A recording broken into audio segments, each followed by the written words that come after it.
I spent 3 months, over $400, and wasted a full growing seasons testing farming hacks that the internet swore would change my life. And out of 5 so-called viral methods that promised me bigger yields, less work, and more money, only 2 of them actually delivered.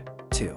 And today I'm going to show you exactly which ones worked, which ones completely flopped, and why most of what you see online about farming hacks is honestly just noise, designed to get you to click, not to actually help you grow.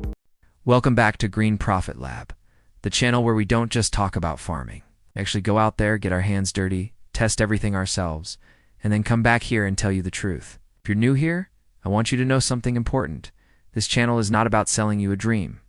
It's about building a real, profitable farm with real, honest results. So if that's what you're looking for, you are in the right place. And if you're coming back, welcome home. Now let's get into this because honestly, I've been sitting on this video for weeks. I wanted to make sure I had enough data, enough real results, and enough honesty to make this worth your time. Because you deserve better than another YouTube video full of pretty thumbnails and zero substance. Real quick before we go any deeper, if you find this kind of honest, no-fluff farming content valuable, tap that like button right now. It genuinely helps more farmers find this channel, and it tells me to keep making videos like this one. And if you're not subscribed yet, hit that subscribe button and turn on the bell. I post every week, and I don't waste your time. All right, let's go. So here's how this whole thing started. About 4 months ago, I was scrolling through my feed late one night. You know that dangerous hour when you're tired but not quite asleep? And I kept seeing these farming hack videos popping up everywhere. Millions of views. Thousands of comments.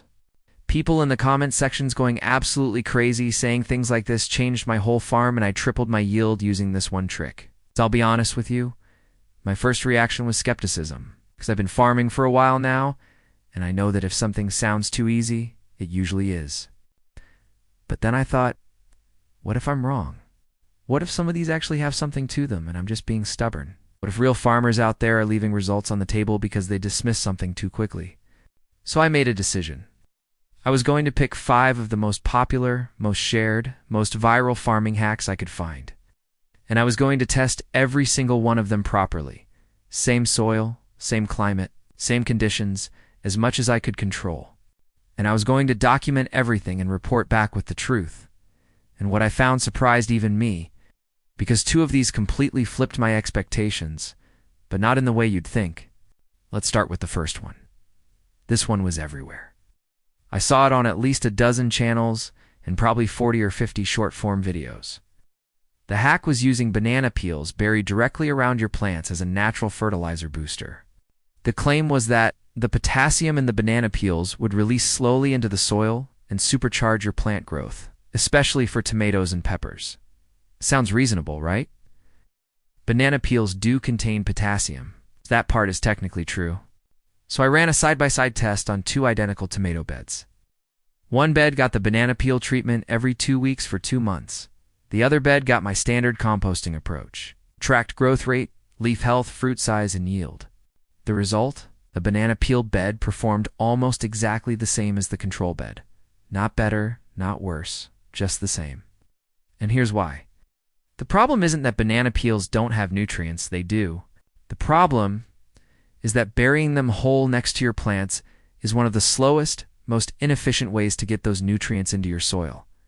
By the time they break down enough to actually feed your plants, the growing season might already be over. And in some cases, if you're not careful, they can attract pests before they ever help your plants. So hack number 1, it's busted. Or at the very least, wildly overhyped for the effort it takes. But wait, I actually found a modification to this idea that does work. I'll circle back to that in a minute, because it connects to one of the 2 hacks that actually passed my test. Hack number 2 was one I'd seen going around specifically in small-scale and backyard farming communities. The idea was to use diluted hydrogen peroxide, a very weak solution. About 3% as a root treatment in soil drench to boost oxygen levels in the root zone and fight off root rot before it starts. Now this one I went into fully expecting to bust. It sounded like something someone made up in a comments section. But I did the research first. Turns out there's actually some legitimate science behind the concept. Hydrogen peroxide breaks down into water and oxygen. When it hits the soil, that extra oxygen can temporarily boost microbial activity and improve root respiration. So I tested it. I used it on a bed of lettuce and a bed of herbs that had been struggling with drainage issues and early signs of waterlogging. I used the diluted solution as a soil drench twice over 4 weeks. And honestly, plants bounced back noticeably faster than my untreated control group. The lettuce especially showed much better color and recovered its growth pace within about 10 days. Now, I want to be careful here. This is not a miracle fix, and it is not something you should be doing to every plant on your property every week. Overdoing it can disrupt the beneficial microbes in your soil in a big way. But used correctly, strategically, on plants showing early signs of root stress, this one actually works. Hack number 2, verified with conditions. Okay, we're 4 minutes in, and we've got 2 down, 3 to go. No, next one, I genuinely can't believe how many people swear by this, but the results were brutal. Hack number 3 was the coffee grounds hack. If you've spent any time in gardening or farming communities online, you've seen this one 100 times. Sprinkle used coffee grounds around your plants, especially acid-loving ones like blueberries, and watch them thrive. The claim is that coffee grounds acidify the soil, improve drainage, and even repel pests like slugs and snails. Let me break down what actually happened when I tested this. I applied used coffee grounds around blueberry bushes and a small bed of azaleas over a 6-week period. I also tested the slug repellent claim on a raised bed that had been getting hit pretty consistently. Here's the truth. Coffee grounds are actually pretty close to pH neutral after brewing. Most of the acidity is gone by the time you've made your morning cup. So the soil acidification claim is mostly a myth, at least for used grounds. My soil pH barely shifted. The drainage improvement was marginal at best, and the slug repellent effect, it worked for maybe the first few days, and then did absolutely nothing once the grounds dried out or got rained on. What I did notice is that large amounts of coffee grounds can actually form a kind of crust on the surface of your soil that repels water instead of letting it absorb, which is the opposite of what you want. Hack number 3, mostly busted, with a small caveat that fresh, unused coffee grounds in very small amounts blended into compost can contribute something. But not in the way people online are claiming. 2 down, 1 confirmed, 2 busted. But the next 2, one of them made me genuinely angry at the internet, and one of them made me feel like I'd found something real. Hack number 4 was the one that made me angry. This one was all over short-form video.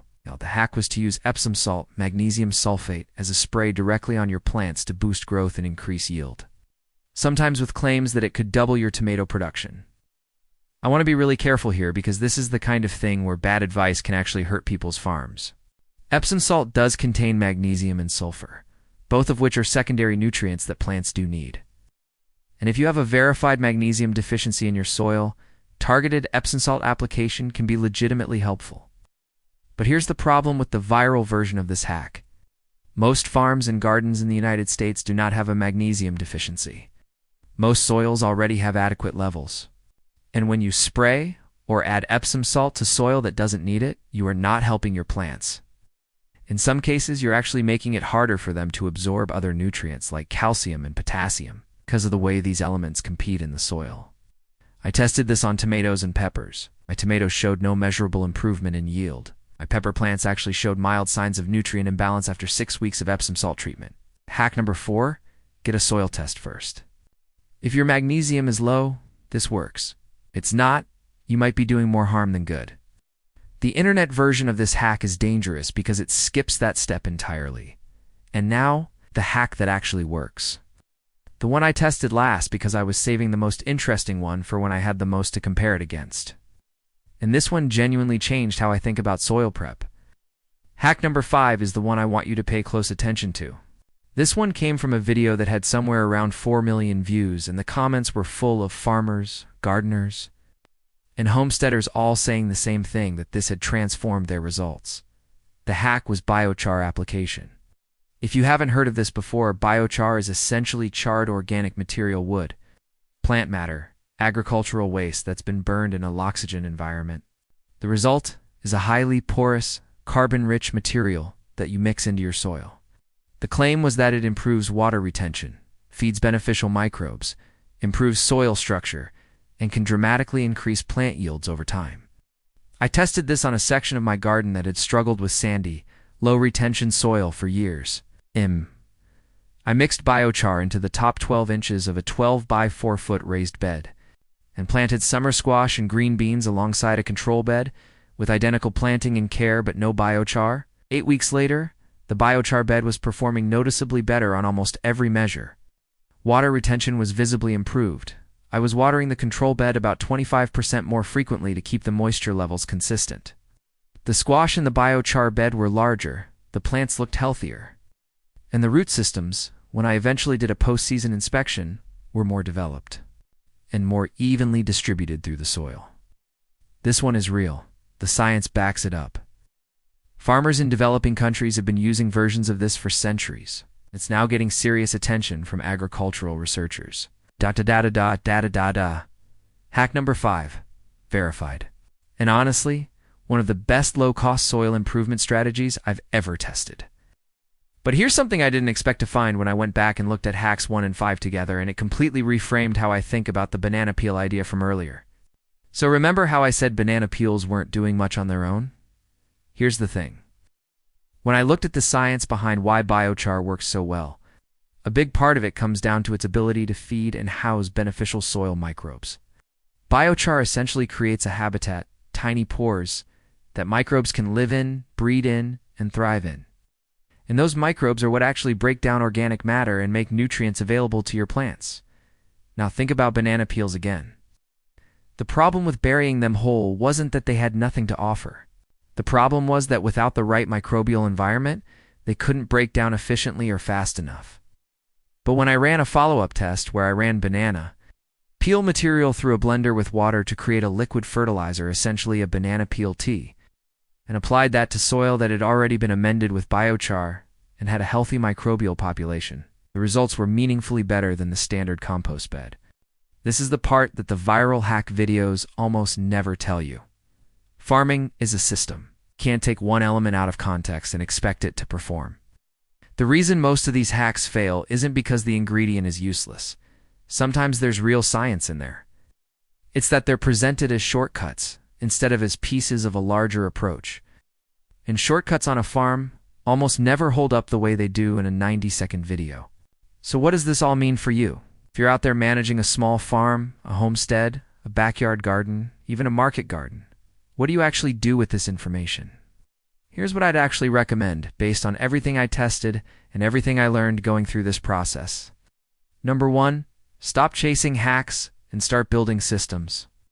The farms that consistently outperform everyone else aren't doing it because they found a secret ingredient.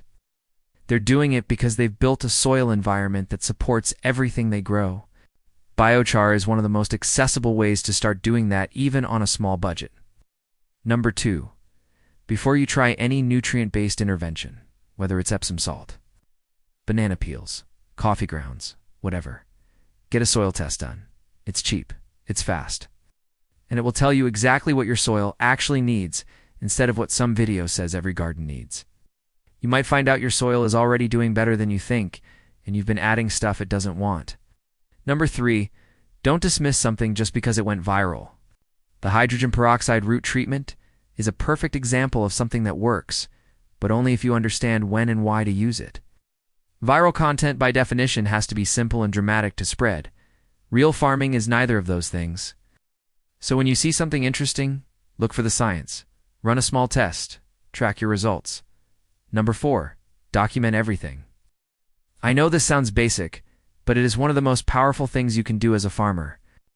If I hadn't been tracking yield data, watering frequency, plant health scores, and soil moisture across my test beds, I wouldn't have caught the biochar water retention improvement.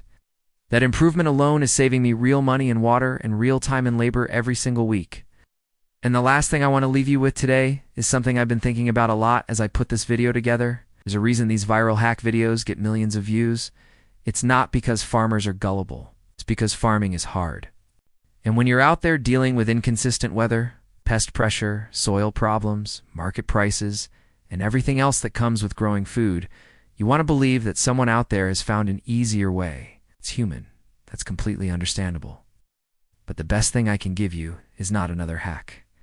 It's the confidence to trust your own observations, run your own tests, and build your own knowledge base specific to your land, your climate, and your crops. Because your farm is not somebody else's farm. What works on a homestead in the Pacific Northwest might not work on a small operation in Georgia. What works in clay soil might not work in sandy loam. The internet gives you ideas. Your land gives you answers. Green Profit Lab exists because I believe that the future of small-scale farming depends on farmers who actually understand what they're doing and why, not farmers who are chasing trends.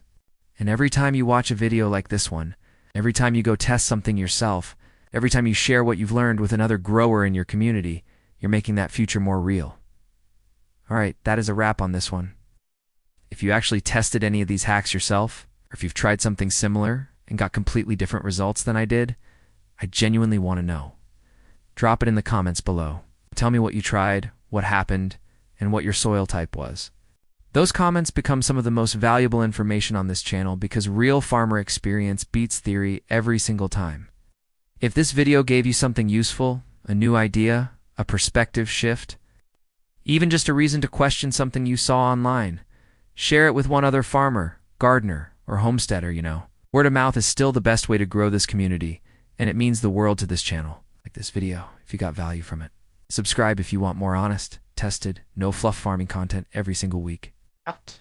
And I'll see you in the next one. Keep growing smart.